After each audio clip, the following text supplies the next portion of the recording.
Aujourd'hui, nous nous désignons comme le porte-étendard de ce combat qui est générationnel. Un combat qui est l'un des plus légitimes et plus nobles que la communauté estudiantine est appelée à mener dans toute sa rigueur. Camarades étudiants, chers journalistes, après la conférence, les points de presse conjoints des différents ministres, il sied de revenir parce qu'on a constaté une désinformation inouïe dans le cadre de cette lutte syndicale de la communauté estudiantine. Donc il sied aussi de revenir et éclaircir les zones d'ombre pour l'opinion nationale et internationale et apporter un démenti des propos fallacieux et des contre-vérités qu'ont pu dire certains ministres. Donc aujourd'hui, non seulement nous allons apporter un démenti, mais il sied d'abord pour la communauté nationale et internationale de revenir sur le contexte de la crise et d'expliquer pour que nul n'en ignore.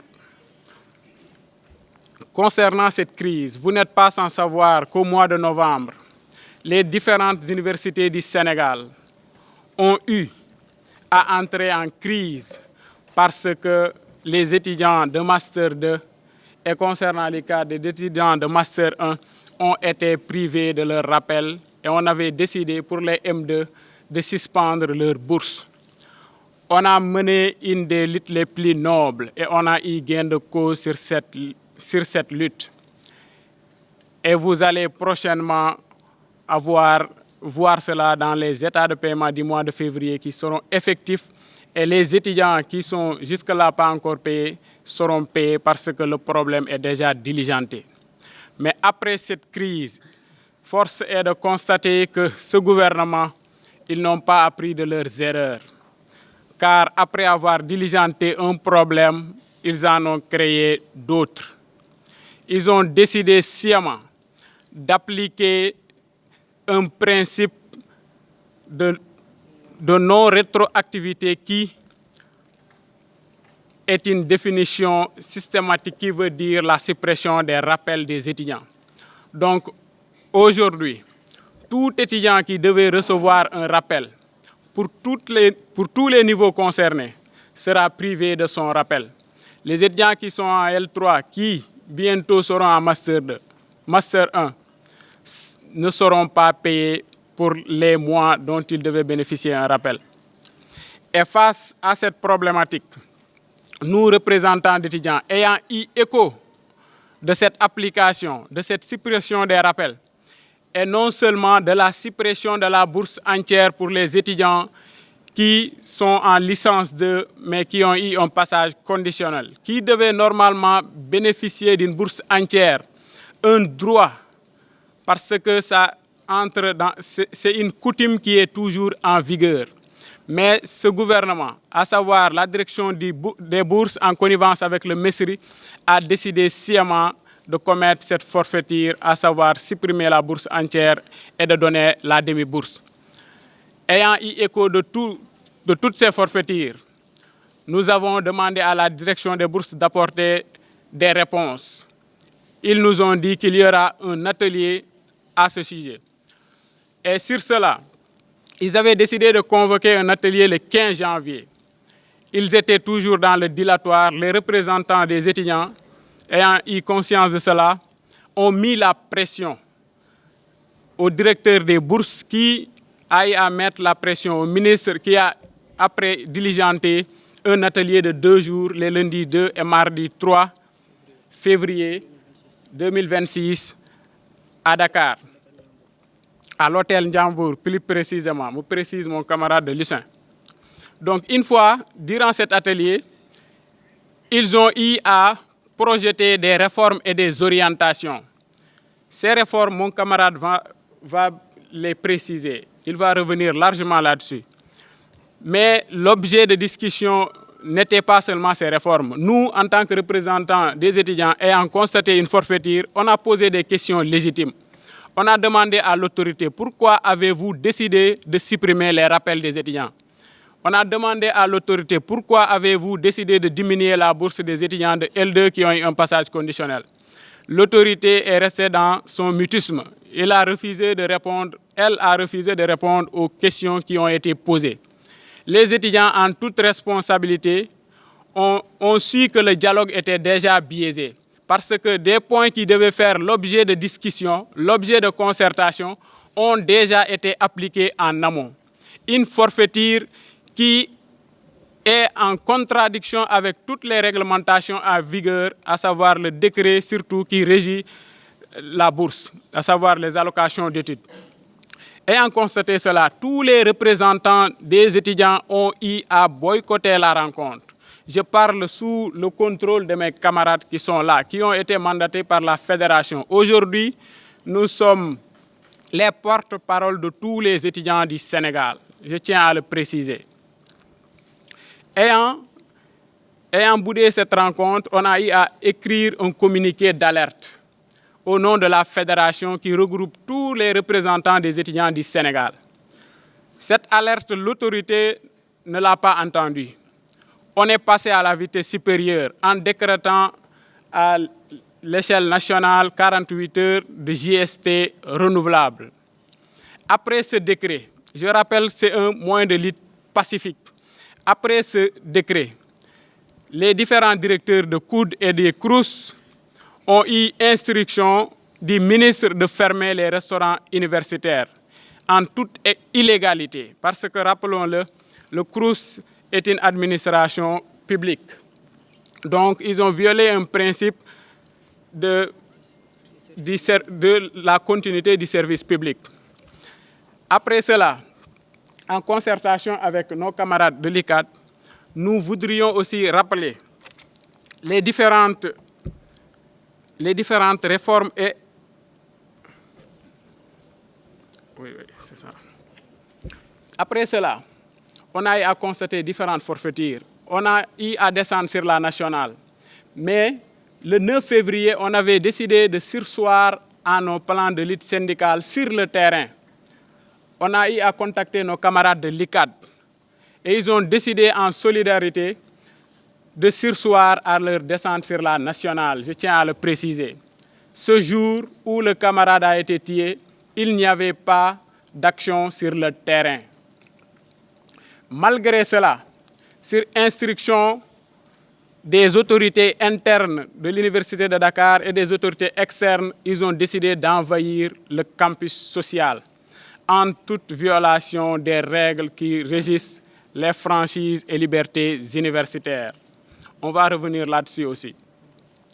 Et ces bavures ont continué. Il faut le rappeler qu'un délégué, parce que ce sont des actions qui ont duré durant toute la journée. Et durant cette journée, un délégué de l'ICAD, dont je tairai le nom, a appelé le ministre de l'Intérieur pour lui avertir, pour lui dire que si toutefois cette répression continue durant cette journée, il y aura un mort. Le ministre l'a entendu, mais vous n'êtes pas sans savoir que toutes les autorités sont restées dans le mutisme jusqu'à ce que l'irréparable n'arrive. La mort de notre camarade Abdoulaye Ba. Aujourd'hui, ce combat dépasse largement les réformes et les principes appliqués de façon brutale. Ça devient un combat à l'échelle nationale. Et ce combat doit interpeller toutes les personnes éprises de la dignité humaine, éprises de la justice, toutes les personnes éprises de l'enseignement supérieur. Nous qui sommes censés être l'élite de demain, on ne mérite pas un tel sort.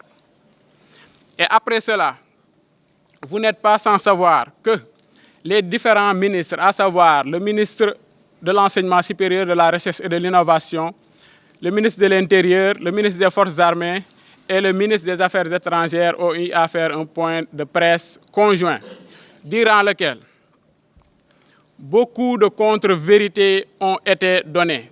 Une désinformation inouïe de la part d'autorités compétentes, ou je dirais incompétentes, vu les informations qu'ils ont données. Et parmi ces contre-vérités, il y a le Messri qui a dit qu'il n'y a aucun arriéré de bourse qu'il doit payer aux étudiants, pour dire que ce sont des contre-vérités. Le principe, il a été appliqué et depuis lors, tous les étudiants qui devaient bénéficier d'un rappel, qui avaient des attentes, surtout des plus urgents, qui avaient déjà fait des emprunts, qui avaient des attentes vraiment très légitimes, mais ont été privés de cette bourse.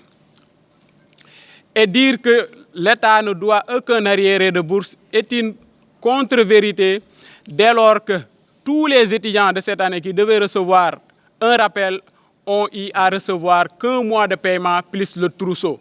Et les étudiants qui sont là peuvent le confirmer. Et ce sont les étudiants de tous les niveaux, je le rappelle.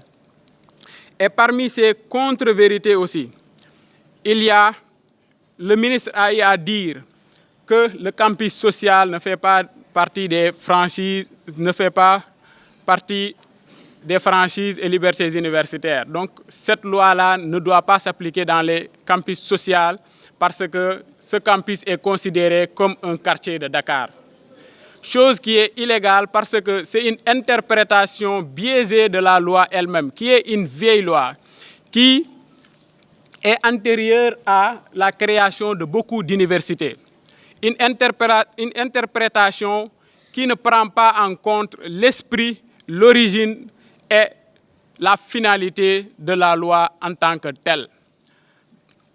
Dans un cadre où on ne peut pas dissocier le campus social du campus pédagogique qui, je le rappelle, sont dans une même enceinte, vous pouvez le constater même au niveau de l'Université Gaston Berger de Saint-Louis où le chapiteau et le village, je dirais, I, ne fait même pas 2 mètres. Vous pouvez le témoigner, chers camarades. Donc, il est inconcevable de dire que l'espace universitaire doit seulement prendre en compte les différentes unités de formation et de recherche et les différents instituts. Dans le cadre où des activités pédagogiques sont organisées au niveau du campus social. Vous n'êtes pas sans savoir que jadis, dans nos différents blocs EG, on avait des salles d'études. Donc ce sont des activités extrascolaires, mais qui sont pédagogiques, qui sont organisées dans ce campus social. Et par rapport à un autre démenti que nous voudrions apporter, mon camarade de l'ICAD va en venir largement, c'est par rapport aux vidéos publiées par le ministre de l'Intérieur, qui veut insulter directement l'intelligence de toute la nation sénégalaise. Chose qu'on ne va pas accepter. Aujourd'hui, il est important que l'opinion comprenne que ce combat est l'un des plus légitimes et qu'aujourd'hui, on a constaté que les représentants des étudiants sont plus lucides que ces autorités qui sont censées nous gouverner. On a eu à prendre de la hauteur. Il y a eu mort d'homme, on l'a rappelé. Mais en toute responsabilité, on a décidé de surseoir à notre mot d'ordre de cessation de toute activité pédagogique. Parce qu'on connaît la difficulté que certaines IFR et facultés ont pour rattraper le calendrier académique. Chers camarades de l'IGB, vous n'allez pas me laisser mentir. C'est le cas de certains IFR, à savoir l'IFR SAT, l'IFR Agro et quelques autres que je n'ai pas encore mentionnés. Donc, conscient de cela, la coordination a fait violence sur elle-même. Et vous n'êtes pas sans savoir que ce ne sont pas seulement les seuls problèmes qui gangrènent l'université. L'université, dans toutes les universités du Sénégal, on a des problèmes d'infrastructure. On a des problèmes surtout dans le volet social, à savoir la restauration et l'hébergement qui ne suit pas parce que ce gouvernement, depuis Bellirette, décide d'amener une population estudiantine énorme dans les universités sans mesure d'accompagnement. Malgré toutes ces violations, nous, on a décidé de consentir à des efforts pour rattraper le calendrier académique. Mais force est de constater que ce gouvernement est dans l'amateurisme.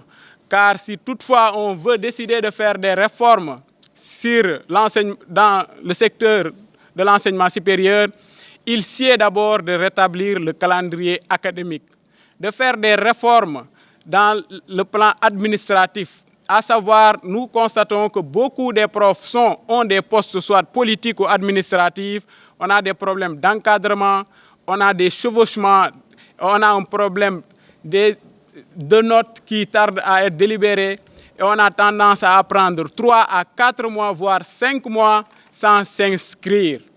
Tout cela qui devait faire l'objet de réformes, mais ce gouvernement décide de commencer par la bourse. À ce gouvernement, nous disons, si toutefois vous voulez régler carrément le problème de bourse, attaquez ces réformes-là. Si toutefois le calendrier universitaire est rétabli, il n'y aura plus de problème de bourse. Et entre autres, on a constaté l'illégalité de la dissolution des amicales de l'ICAD, ce que nous fustigeons avec toute notre énergie. La dissolution de ces amicales est contre les réglementations en vigueur, dans le cadre où ces représentants des étudiants sont élus sur des textes qui régissent le fonctionnement de toutes les universités publiques du Sénégal. Et d'après le décret numéro 2021-1501, qui parle du fonctionnement et de l'organisation des universités, on y voit les différentes instances de décision où les représentants d'étudiants doivent siéger. Et ces instances de décision ne doivent pas siéger normalement s'il n'y a pas d'étudiants, parce que c'est la couche la plus grande dans une université et ils ont un droit de représentation. Et dans ces différentes instances de décision, à savoir le conseil académique, le conseil d'administration, c'est les mêmes règles qui régissent tous les membres. Parce qu'il faut le dire, dans un conseil académique ou dans un conseil d'affaires, l'autorité n'est pas le recteur ou le directeur. Le conseil vient au-dessus de toutes les personnes qui en sont membres. Donc, une autorité ne peut pas dissoudre ou bien suspendre les représentants des étudiants ou les structures représentatives des étudiants. Même si cela est fait, c'est fait en toute illégalité et on ne doit pas le cautionner. C'est pour cela que les représentants d'étudiants ne lésineront pas à faire des référés, même s'il le faut au niveau de la Cour suprême, pour attaquer ces administrateurs en violation des règles, des réglementations en vigueur dans les universités. Et vous n'êtes pas sans savoir, vous avez vu le communiqué du procureur de la République. Procureur que nous connaissons très bien parce que c'est le procureur qui était chargé de gérer l'affaire de notre camarade aussi, Feu Mohamedou Fallou Sène, qui était procureur ici au niveau de la région de Saint-Louis. Donc c'est avec une réserve qu'on va parler sur ce dossier, qui est un dossier judiciaire, certes, mais nous invitons les autorités à prendre leurs responsabilités et que justice soit faite, lumière soit faite et que justice soit rendue. Et avant de terminer ma prise de parole, je vais revenir sur la solidarité que nous manifestons envers nos camarades de l'ICAD. Vous n'êtes pas sans savoir qu'ils ont un seul représentant aujourd'hui ici. C'est très justifié parce que tous les représentants d'étudiants sont traqués et certains sont détenus jusqu'à présent. Et nous n'accepterons pas de faire une négociation quelconque envers l'autorité si toutefois nos camarades ne sont pas libérés. Avant de terminer, mes camarades vont revenir largement sur les réformes et autres. Nous exigeons la libération sans condition de nos camarades de l'ICAD. Nous exigeons que lumière soit faite et que justice soit rendue pour notre camarade Abdoulaye Ba. Nous exigeons le maintien des acquis des étudiants qui ont fait l'objet de luttes syndicales des générations antérieures et nous refusons d'être la génération qui va sacrifier les générations à venir.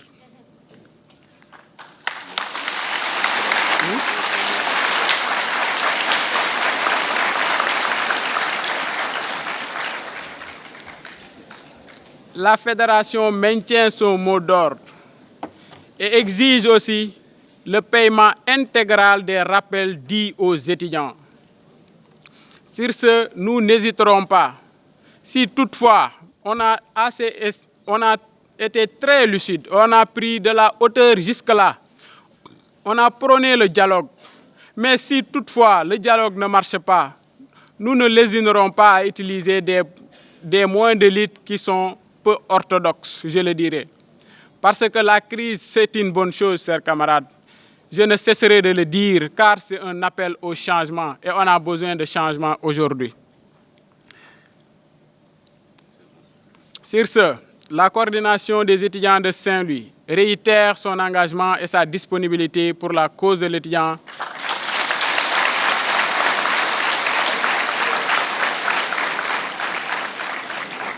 Oui. Et remercie les camarades qui sont venus des autres universités. Merci, chers camarades. Merci beaucoup, Président Amadou, pour les éclaircissements apportés. C'est Baba Ndaw, président de la commission sociale de l'UFR Sciences économiques, juridiques et tourisme à l'université Sine Saloum El Hadji Ibrahima Niass, plus précisément au campus de Fatick.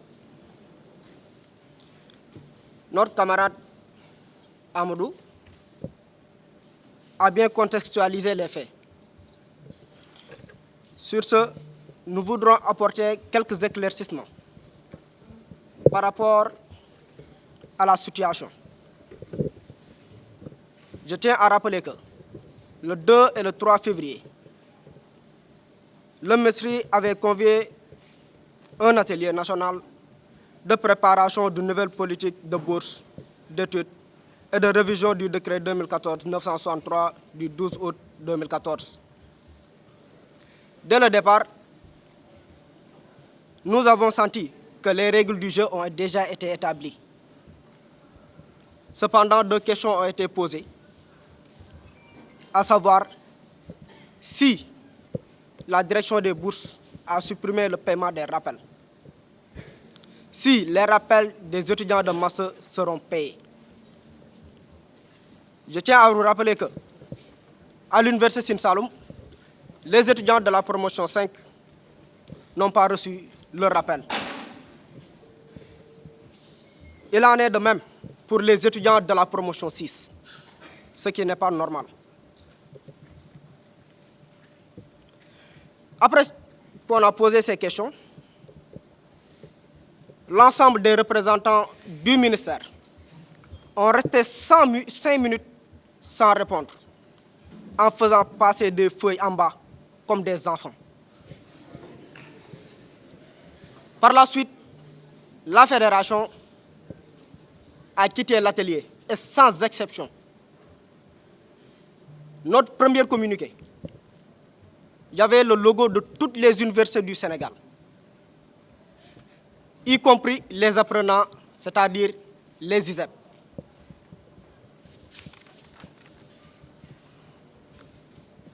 Donc, les réformes que la direction des bourses a envisagées, c'est d'abord le dépôt obligatoire d'une demande à chaque début de cycle. C'est-à-dire, si vous venez en première année de licence, vous devez écrire une demande pour qu'on vous attribue la bourse. Si vous allez en master, la même chose. Si vous allez en cycle doctorat, la même chose. Ils veulent distinguer si votre père est agriculteur ou si votre père est riche ou fonctionnaire. L'autre chose, c'est la dérogation et l'accompagnement. La dérogation et l'accompagnement uniquement se fait sur demande, motivée et acceptée. Vous êtes sans savoir que il y a des étudiants, pour obtenir leur licence, ils font 5 ans pour obtenir leur licence. Ces étudiants-là doivent être obligatoirement accompagnés, sans demande ni rien, parce que l'administration connaît bel et bien les retards.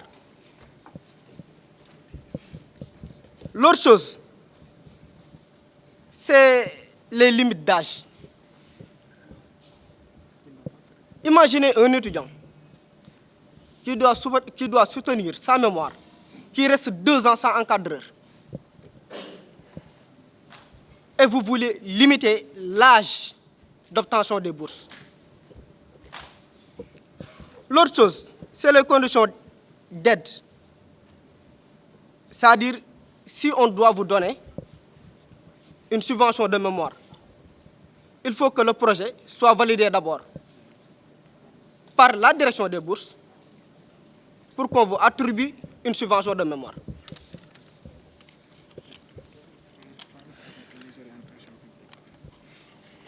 Ensuite, l'autre réforme, c'est si un étudiant quitte la licence, sa mention à bien, il n'aura pas de bourse en cycle master. Donc, dès que vous quittez la licence pour aller en master, il vous faut une moyenne de 12 pour l'obtention de bourse. L'autre chose, il parle souvent de critères d'excellence, sans pour autant donner la moyenne, ce qui n'est pas normal. Amadou l'a rappelé, nous exigeons le maintien des acquis.